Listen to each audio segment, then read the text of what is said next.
us. My name is Michael C. Ryder. I am President and CEO of the New York State Rehabilitation Association and the Rehabilitation Research and Training Institute. RRTI specializes in providing technical assistance and training to the field of disabilities. And we're very pleased to bring you this webcast today of the training that we believe might be of assistance as we participate as participants within the DSRIP demonstration. As in relation to DSRIP, there's actually been three questions that have been floating around, if you will, in the field of particularly intellectual and developmental disabilities.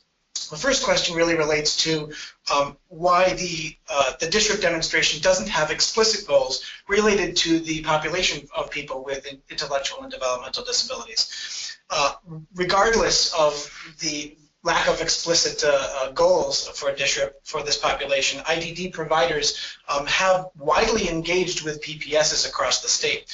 I think that that's a recognition, at least anecdotally, that by providers of services to this population, that there is a disproportionately high utilization of inpatient and emergency room visits for and both visits and utilization and cost for the population of individuals with developmental disabilities and intellectual disabilities. That belief, I think, was very much reaffirmed for us. Would you go to the next slide for me? That belief was very much reaffirmed for us at the Community Integration and Leadership Institute that we hosted back in June, where Doug Fish from the Department of Health presented this slide you're seeing in front of you, talking about the cost and the spend for the population of people with developmental disabilities in particular settings. That, as I said, very much reaffirmed for us what we believed was very much the case, and I think underscores the reason why many of the providers within the field are involved with DSRIP. The second question that was, or is continued floating around, if you will, is at what point will the DSRIP demonstration process begin to focus on subpopulations that have not yet been effectively engaged as part of the PPS activities, for example, maybe the IDD population. And the third question that frankly we have been posing to the field of providers to the population of people with IDD is, what are you going to offer when the PPSs come asking for your assistance? That's a major piece I think we need to figure out, and I think we actually have some resources to point to that, and some targeted investments that we believe we could offer the PPS, the DSRIP demonstration, for effectively engaging the population of people with IDD. And we have, beyond that, we have developed a set of curricula that provide a more fundamental understanding about the challenges associated with effectively engaging this population. You'll see here on the slide that we have put up a slide for including Dr. Stephen Hawking. I think he really kind of embodies much of what we are trying to articulate here about the population of people with disabilities, that they are extremely and exceptionally unique. For example, Dr. Hawking and other individuals may have limited or maybe no ability to communicate. However, they may have significant, if not exceptional, intellectual capacities, like Dr. Hawking's. I think it probably begs the question of us, for particularly the population of people with intellectual and developmental disabilities, that we really must not judge the book by its cover, if you will. So our RTI has put together a set of resources here that we think are going to be effective at engaging the population of people with intellectual and developmental disabilities as part of the DSRIP demonstration. And we are trying to put these resources together in such a way that is highly flexible and highly customizable to meet the needs of the PPS demonstrations. And we're going to review some of the topics in the curricula that we've developed to date and have available. So with that said, I'd like to introduce my two co-presenters here, Jill Dorsey, licensed clinical social worker, and Vicki Schultz, an advanced nurse practitioner, who collectively have, between the two of them, almost 70 years of experience in the field of intellectual and developmental disabilities. But that doesn't mean they're old. They're stuff. It's okay. Thank you, Pat. And lastly, we also have Pat Dowson, the COO of the New York State Rehabilitation Association, and also a staff member for our RTI as well, with us to help facilitate a Q&A that will take place after the presentation from my two colleagues here. So take it away. Okay. So hello, everybody. The way we designed our curriculum is based on the idea that many community-based healthcare professionals may not be familiar with the very unique healthcare needs of people with intellectual and developmental disabilities. So we've designed the curriculum in order to bridge this gap by providing comprehensive training that examines individuals' unique healthcare issues, including the residential supports that may impact their discharge planning, where they're coming from, when they come into a hospital, and where they are discharged to when they leave. The laws and the regulations that govern the care that they receive, which in many cases is going to impact the care that's provided by a community-based healthcare professional.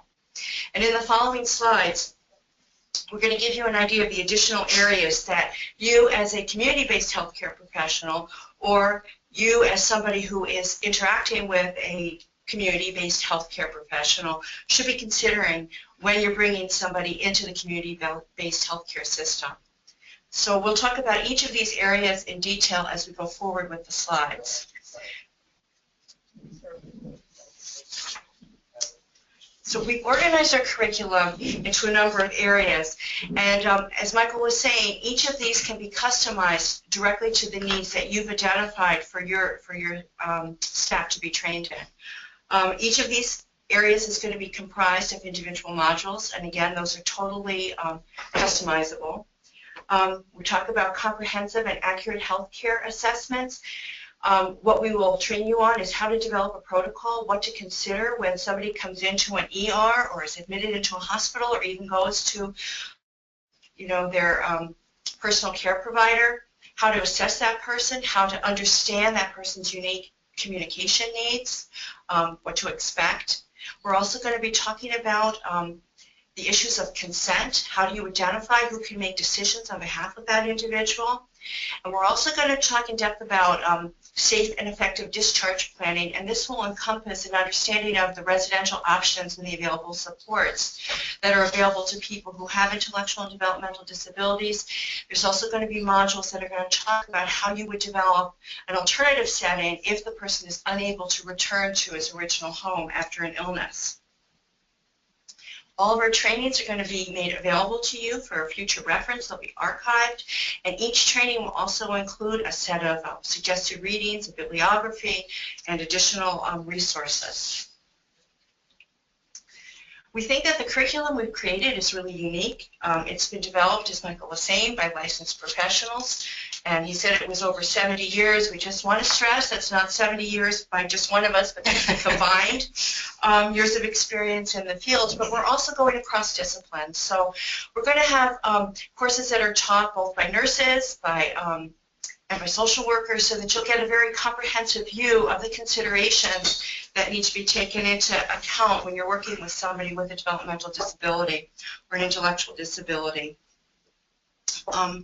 Some of the modules are going to be covering the extensive, wide-ranging characteristics and features of people with developmental disabilities. They're very unique. We're going to talk about, for example, the vulnerabilities that are associated with Down syndrome, the unique health concerns of people with seizure disorders. We'll be talking about how to work with somebody who has, in addition to an intellectual and developmental disability, a behavioral health diagnosis, how those symptoms may be expressed by that individual. And we'll also be talking about the challenges that are associated with individuals who are aging with IDDD. This is a population that is growing significantly because people are living longer, and their placement needs and their health needs are much different than they were even 10 or 15 years ago.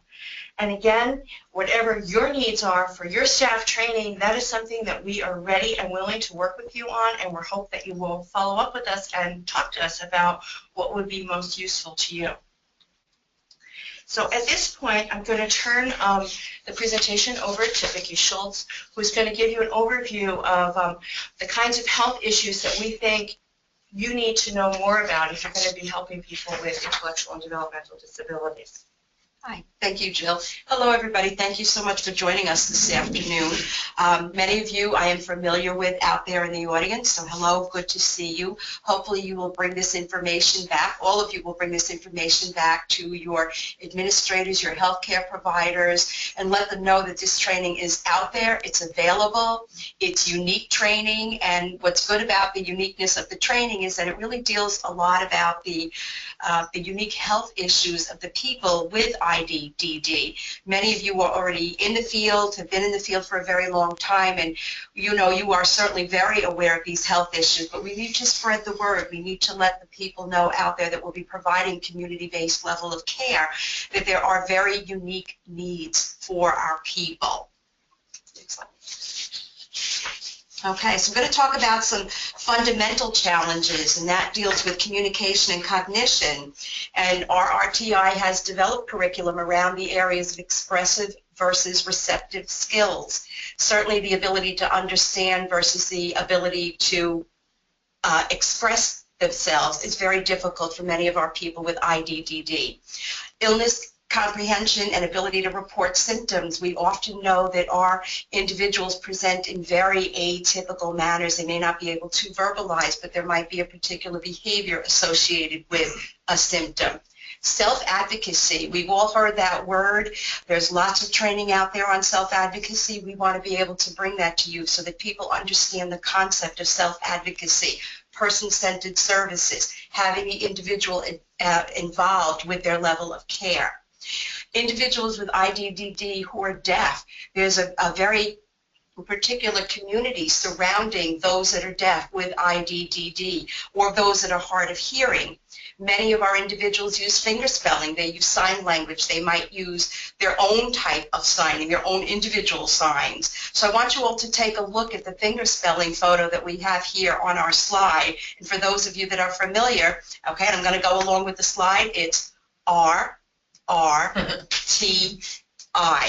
Way to go, RRTI. And RRTI is really here to bring the training to the people that need it most. So we want you to spread the word for us. We could kind of start our own little cheering squad. Okay, so turning now to the unique healthcare needs of our individuals with IDDD, there needs to be a very clear understanding of the type of comorbidities and co-occurring medical issues that you see among our population.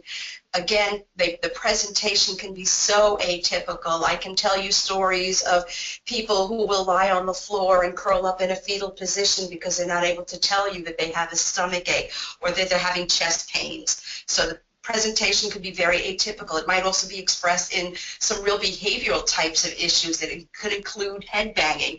I know in my past experience when somebody would say they're hitting their head with their hand or they're banging their head, one of the first things I wanted to do was to get an otoscope, and look in their ears to see how many times people had ear infections. It was incredible. The numbers were really, really up there.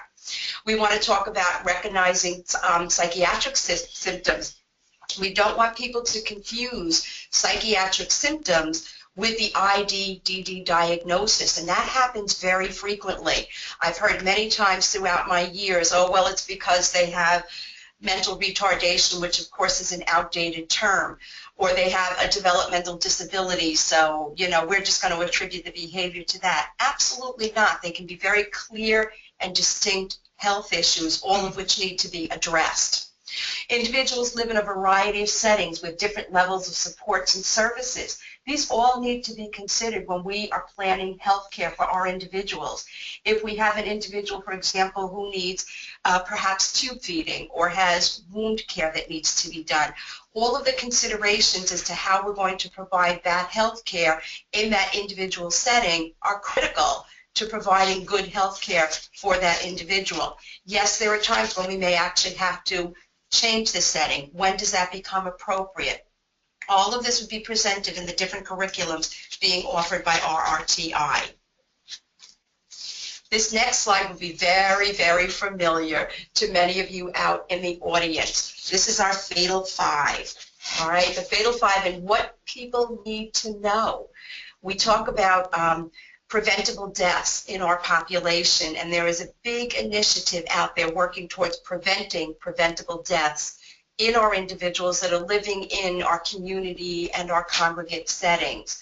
The fatal five, and these are not necessarily in any order, but they include bowel obstruction, GERD, okay, gastroesophageal reflux disease, aspiration, dehydration, and seizures. And with seizures, we particularly want to look at status epilepticus. So these five unfortunate incidents of healthcare issues still to this day are the top of the list for causes of death among our population. So we really need to focus on these. We really need the community-based healthcare providers to truly understand how quickly our individuals can develop these health issues and how we need to identify and manage them so that they don't become lethal or fatal to our individuals. So it's really important that we work with healthcare providers who are not familiar with this to get them educated. And our RTI has some outstanding curriculum material on that fatal five. Okay, so understanding regulations governing healthcare for people with IDDD. It's really important to be in compliance with regulations. Many of you are familiar with the concept of survey. Many of you are familiar with the different agencies, which we'll talk a little bit more about, that regulate what we do in areas of healthcare and in other areas that we provide supports and services in. And it's really important that we comply with this, because if we don't comply with the regulations, we really don't get to continue doing what we do and what we do so well. So it's really important that we understand, and that people who are working with us collaboratively in providing health care, that they understand the regulations under which we have to function. Okay, our next slide. This is just a sample of all of the agencies that impact on our individuals, and it can be really complicated. I mean, you're talking about multiple agencies here, and when you're working with people who are touched by so many different agencies, it's hard to keep all the rules and regulations straight in our head. And multiple agencies, and you're all familiar with these, of course, at the top of the list is CMS, Centers for Medicaid Medicare Services. They are also part of what runs and maintains the home care community-based services, the HCBS waiver program.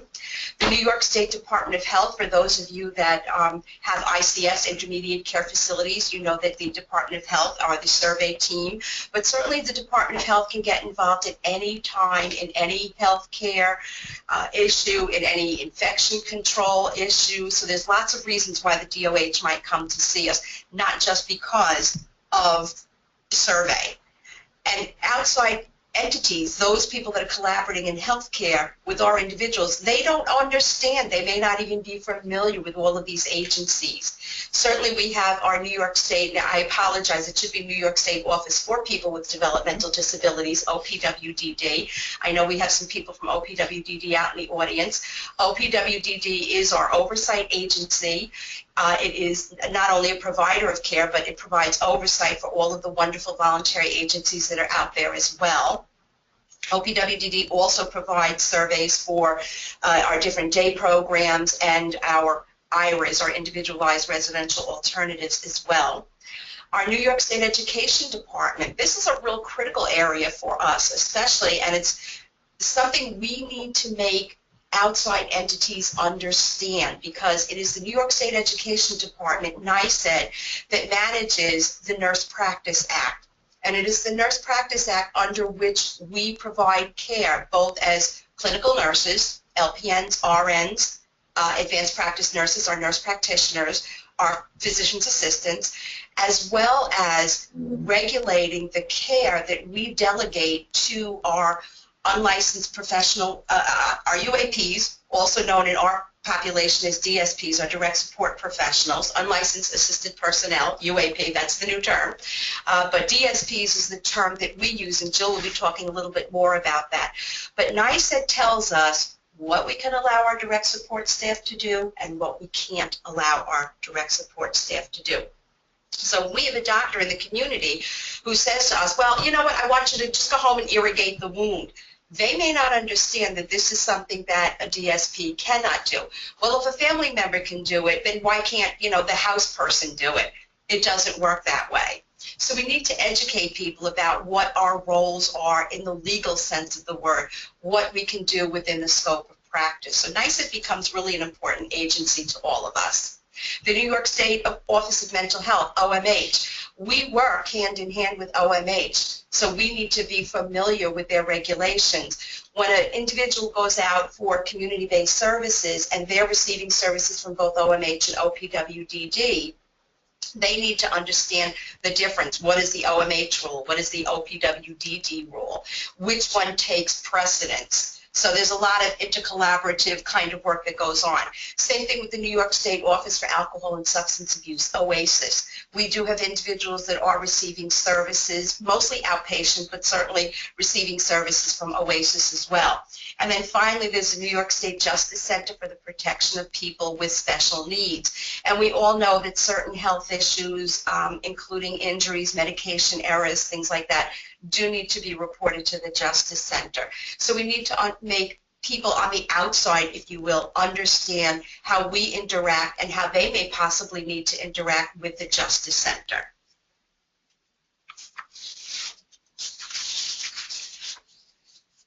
Okay, so navigating the regulatory terrain. I love these street signs with the learning because there is always learning that needs to go on. RRTI stands at the ready to give additional trainings on civil rights of individuals with IDDD, healthcare planning for people with forensic involvement. Sadly, we do have individuals with IDDD who are involved with the legal system, whether they're placed residentially, they receive services, they could certainly be on probation, some of them are on parole. They have the same types of interactions with forensic services that the general population may certainly have, and that can impact on health care. Medicaid compliance statutes. Well, if we don't comply with Medicaid, guess what? We lose funding. And again, we cannot continue to do what we do when we're not funded. So it's really important that we look at Medicaid compliance statutes. Topics would also include Medicaid fraud, whether it's purposefully done or whether it's accidentally done, and how to handle those different types of issues. The beautiful thing about RRTI is that they're constantly monitoring all of the regulations for different trainings, and they will continuously update curriculums with any regulatory changes that are put forth. Okay, obtaining consent for medical treatment. This is probably one of the greatest areas of confusion. Lots of phone calls, lots of questions about obtaining consent. RRTI stands at the ready to offer training in the area of consent. All right, we are ready to talk about capacity versus competency. We all know that not everybody is able to give consent for their own treatment. There may be individuals who are able to consent for certain types of treatment, but not others. We do have individuals who are fully capable of consenting for all of their health care issues. We also have a number of individuals who sadly cannot consent for any types of issues. So we will talk about capacity versus competency, and they are two very, very different components. Who can give consent? We'll talk about supportive decision making, okay, getting everybody in there together, including the individual. Again, as I just said, who can give consent? Very confusing at times. We do have a very set list of those people that can give consent, when they can give consent, when they may not give consent can be very, very confusing. We also have people that are under the jurisdiction of the Willowbrook consent decree. So it may not be a family member who gives consent. So it's important to know if somebody is a member of the Willowbrook class and how that works. Healthcare proxies, living wills, advanced directives, that is all encouraged for our individuals to assign a healthcare proxy. But how do we go about that? What about living wills? What about advanced directives? What about the MOLST form? Okay, medical orders for life-sustaining treatment. So RRTI is prepared to train on all of those areas. Finally, we're also prepared to talk about and train on the Surrogate Decision Making Committee, the SDMC. Who are they? What are they? How do they work? What will they consent for? What won't they consent for? how do we get them involved? Okay? So that concludes my part of the presentation. I'm now going to turn it back to Jill, who's going to start with a very, very important topic, discharge planning. And again, for those of you that are out in the field, we often know that discharge planning does not go as well as we would like because there's significant misunderstanding on the part of the hospital or the nursing home or the rehab center. So Jill, I turn it over to you. Thanks, Vicki. You're welcome. As Michael was saying, people with IDDD often use medical supports and community-based health care much more frequently at a much greater cost than other people. And part of that is very often people are discharged and before long they're returning to the hospital. And a big part of that is because discharge planning has not taken into consideration the very unique residential supports that they may have, their ability to access community supports, and the level of training that's available to them in their homes through their direct support professionals or UALs. So we've created an entire curriculum just around effective discharge planning, which is going to include very specific information, very specific modules on each of these areas. Okay, as many of you know, in New York State there are a number of residential situations that people with IDDD may live in. Each of these may have various levels of support that are available to them. Some, for example, may have access to a registered nurse all the time. Others may only have somebody who's available to them by a phone call. Staff training in each residential setting may be based on the specific needs of the individuals who are living there. So if an individual has been living in a situation where he's enjoyed a large level of independence, he or she may not have access to the kind of care that they need if they're experiencing a new or emergent health situation. So someone who's a newly diagnosed diabetic, for example, may need to be in a different setting in order to receive insulin shots. And again, as Vicki was saying, this is covered not by something that OPWDD has decided or that our own, as a provider, the regulations that we've set in place. This is covered by the New York State Education Department. So it's another level of regulation that needs to be taken into consideration when developing a discharge plan. There are also people who are living on their own who have IDDD. For example, people may have their own apartments, or they may have no regular access to a nurse who would check in on them.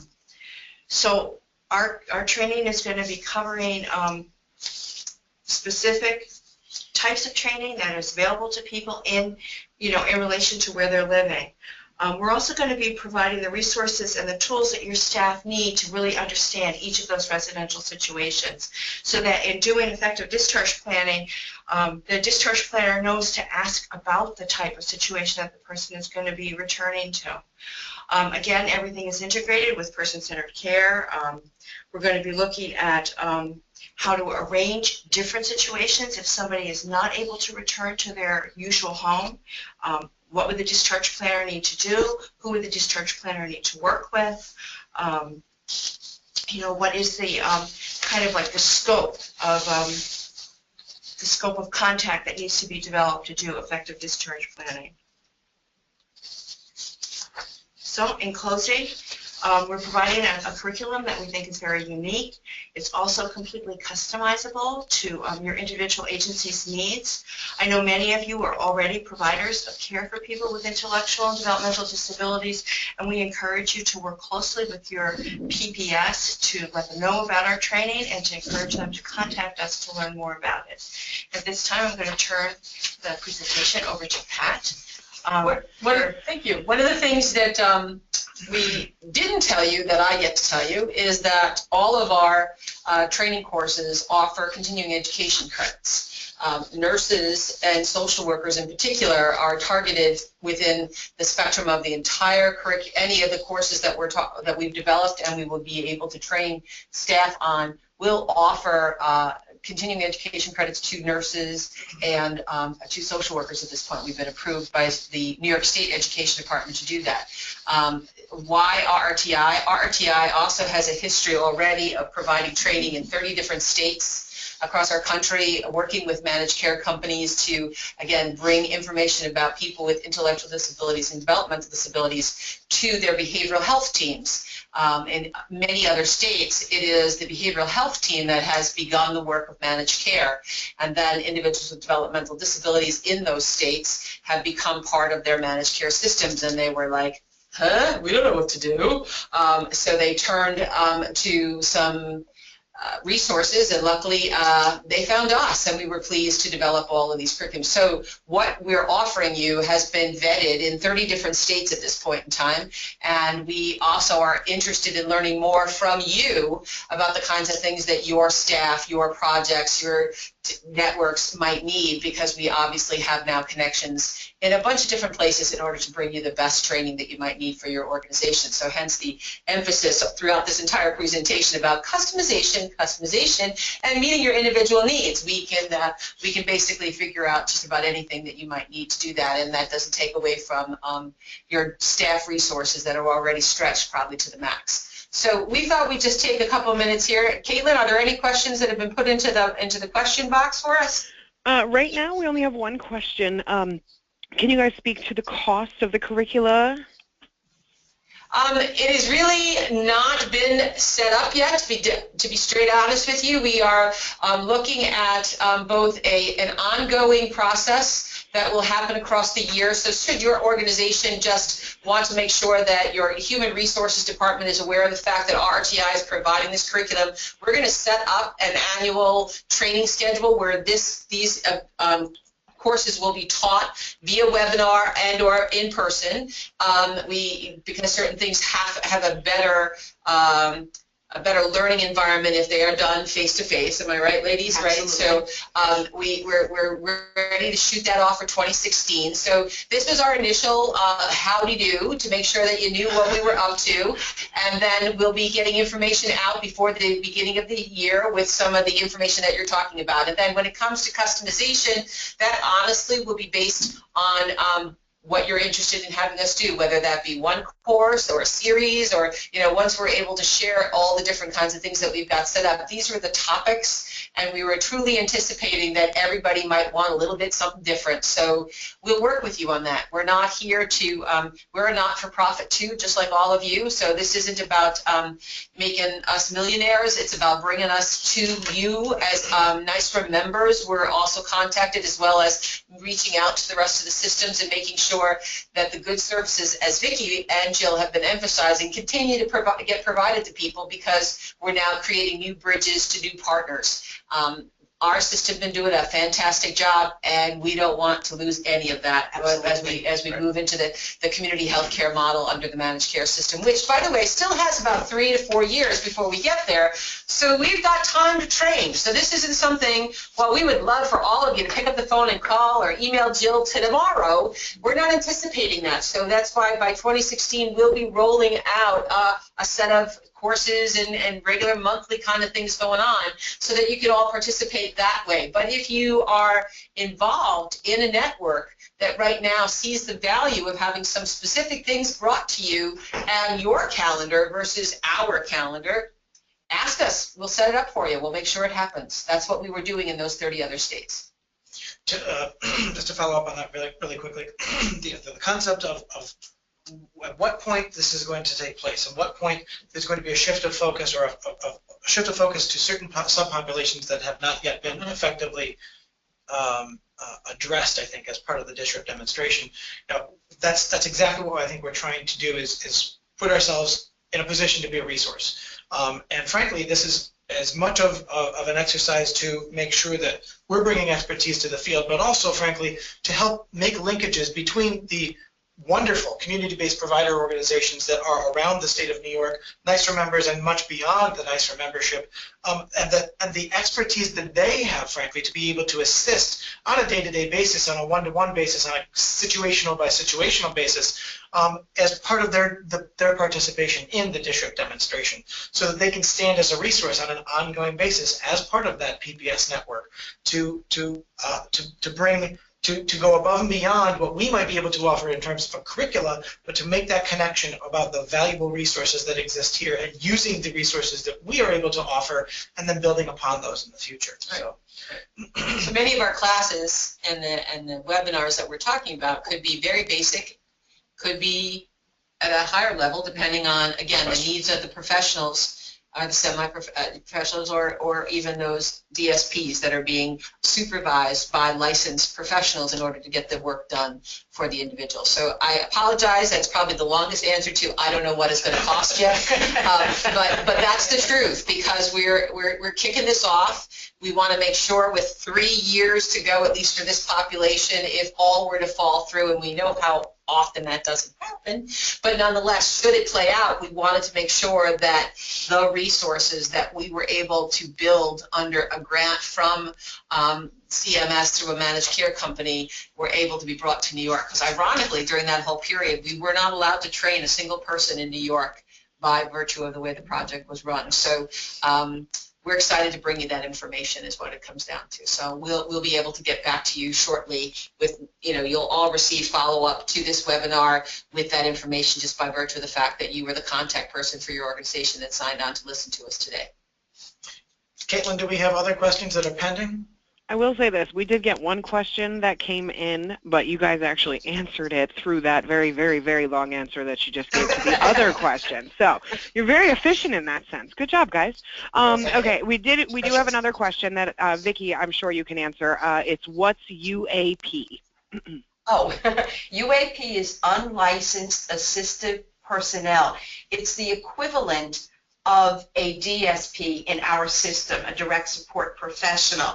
But what people that need to understand is that a UAP may not necessarily be fully trained the way a DSP would be to provide care for an individual with IDDD. So the UAP, Vicki, what I'm hearing you say is the person that we would find in the healthcare system? Yes, absolutely. So equal to in authority to make decisions would be the direct support professional in the DD system to the UAP in the hospital. Absolutely. So for example, if you had somebody in the hospital and you had asked for a sitter because that person needed assistance with feeding or whatever, that would probably be a UAP? That would be a UAP, exactly. And that in the broader sense of the word, they're called a sitter within the hospital system because every system has their own terminology, but legally they are known as UAPs. If you were to actually Google the term, you would find that it's used frequently by organizations such as the American Nurses Association, NYS, the New York State Nurses Association,